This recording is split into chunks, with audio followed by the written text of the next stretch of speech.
So today we covered a concept of connection, specifically focusing on a couple topics including weight transfers and what we call the foot compass, which we're using for our projections. And we also talked about different types of poles and concepts for having better connection in the poles. So first we talked about weight transfers. We showed one type of weight transfer, which was to unlock our knees, and then keeping the same plane even, we're going to transfer our weight from side to side.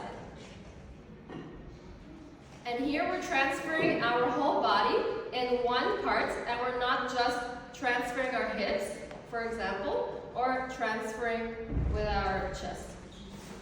And then we spoke about the foot compass or the foot map. You can change the name. And we are thinking about our foot as the map of the projection of the other leg. So the way we do it, it's much easier in a couple because you have to balance.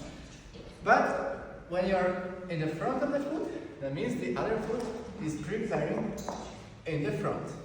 If you're already to the side of this foot, the other foot will prepare to the side. And if you shift your weight to the back of the foot, other foot prepares to the back.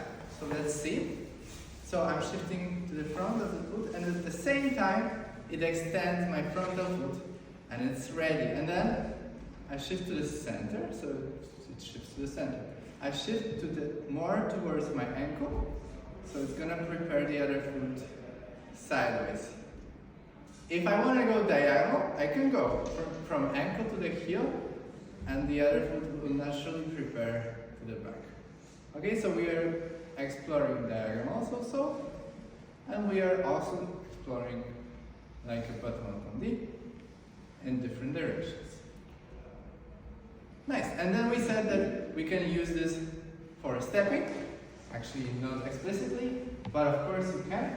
So right now, I'm on the back of this foot and front of this foot. And then when I step, I'm going to be in the middle of this foot. When I'm in the front of this foot, the other foot is already in the front.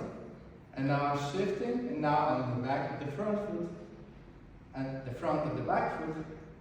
When I shift the middle of the front foot, the other leg naturally shifts its position forward. And if I shift to the front, the other leg will extend to the front. And this way I can be stable at any position, right? So I can separate my step into many small positions. Right, and then we talked about how to start a dance connected. So we explained it in this hold. We want to make sure that our shoulder blades are engaged up, back, and down, and I'm always having connection with the leader's palms. So it's like I have ears on my shoulder blade. And as a leader, I'm using my palms for the side, and I'm using my fingers for the back. So then I have two planes to control. Okay. So we start with our knees bent. And if we don't know, like if our weight is in the middle, we don't know which side it's on, the leader will shift the follower's weight side to side. And then I'm going to enter diagonal to either forward or back. And then from this point I can already lead through the center if I prefer. But it's not a problem to lead through diagonal. Generally, if you want to lead from side to back or to forward, it's going to be a bit diagonal or like a round corner. But if you want to lead from forward to side, you can easily go from the middle.